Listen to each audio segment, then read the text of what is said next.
Hello, my sisters and brothers out there in the world. Today I am going to narrate inspired talks by Swami Vivekananda.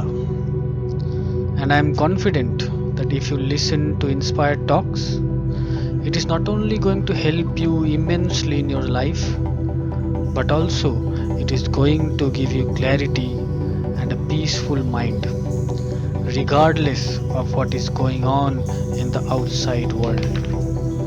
By narrating this life changing book to all of you, I too shall learn at the same time as you. So, without further ado, let me start with Inspired Talks. This was the beginning of his work in the United States. After the Parliament of Religion was over, in order to provide for his necessities, the Swami accepted an offer from a lecture bureau to make a tour through the West. Although he attracted large audiences, he soon gave up the uncongenial work. He was here as a religious teacher, not as a popular lecturer on secular subjects. So he quickly abandoned a most profitable career and early in 1894 came to New York to start on his real mission. He first visited friends whom he had met in Chicago. They were chiefly among the wealthier class, and he spoke now and then in their parlors. But this too failed to satisfy him. He felt that the interest he awakened was not what he wanted.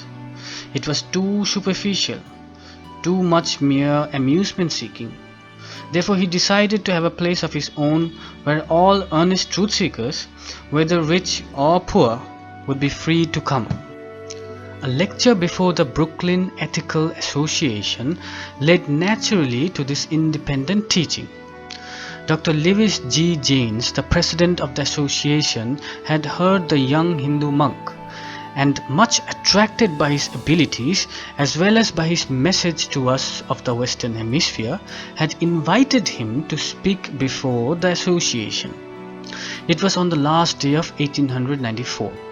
A large audience filled the Pouch Mansion, where the Ethical Association then held its meetings.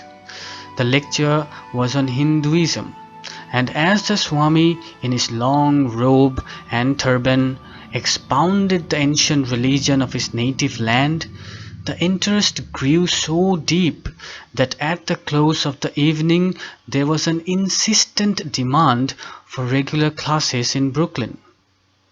The Swami graciously acceded, and a series of class meetings was held, and several public lectures were given in the Pouch Mansion and elsewhere. A few of those who had heard him in Brooklyn now began to go to the place where he lived in New York. It was just an ordinary room on the second floor of a lodging house, and as the classes rapidly increased beyond the capacity of the chairs and one lounge, students sat on the dresser, on the corner marble wash basin, and still others on the floor, like the Swami himself, who thus seated cross-legged after the manner of his own country, taught his eager students the great truths of Vedanta. At last he felt that he was fairly started on his mission, which was to deliver to the Western world the message of his master, Sri Sri Ramakrishna, which proclaimed the truth and fundamental unity of all religions. The classes grew so rapidly that they soon overflowed the small upstairs room, and the large double parlors below were engaged. In them the Swami taught until the end of the season. The teaching was entirely free, the necessary expenses being met by voluntary contributions. These proving insufficient to pay the rent and provide for the maintenance of the Swami, the classes came near ending for want of pecuniary support. At once the Swami announced a course of public lectures on secular subjects, for which he could receive remuneration, and so earn the money to support the religious classes. He explained that the Hindus regarded it as the duty of a religious teacher not only to freely give his teaching, but also, if he possibly could, to bear the expenses of his work. In former times in India, it was even customary for the teacher to provide a home and food for his students. By this time, some of the students had become so deeply interested in the Swami's teachings that they were desirous to have them continue through the summer. He, however, was tired after a hard season's work, and at first demurred against prolonging his labors through the hot weather. Then too, many of the students would be out of town at this time of the year. The problem solved itself. One of our number owned a small cottage at Thousand Island Park, the largest island in the St. Lawrence River, and she offered the use of it to the Swami and as many of us as it would accommodate. This plan appealed to the Swami, and he agreed to join us there after a brief visit to the main camp of one of his friends.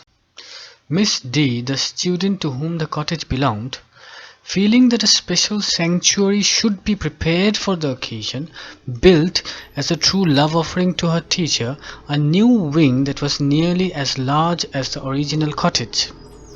The place was ideally situated on high ground, overlooking a wide sweep of the beautiful river with many of its far-famed Thousand Islands.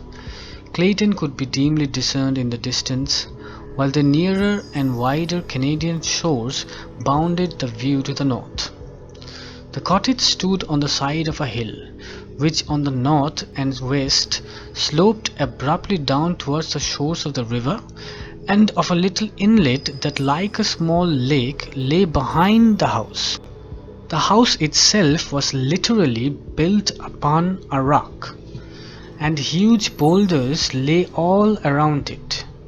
The new wing stood on the steep slope of the rocks like a great lantern tower with windows on three sides, 3 stories deep at the back and only 2 in the front.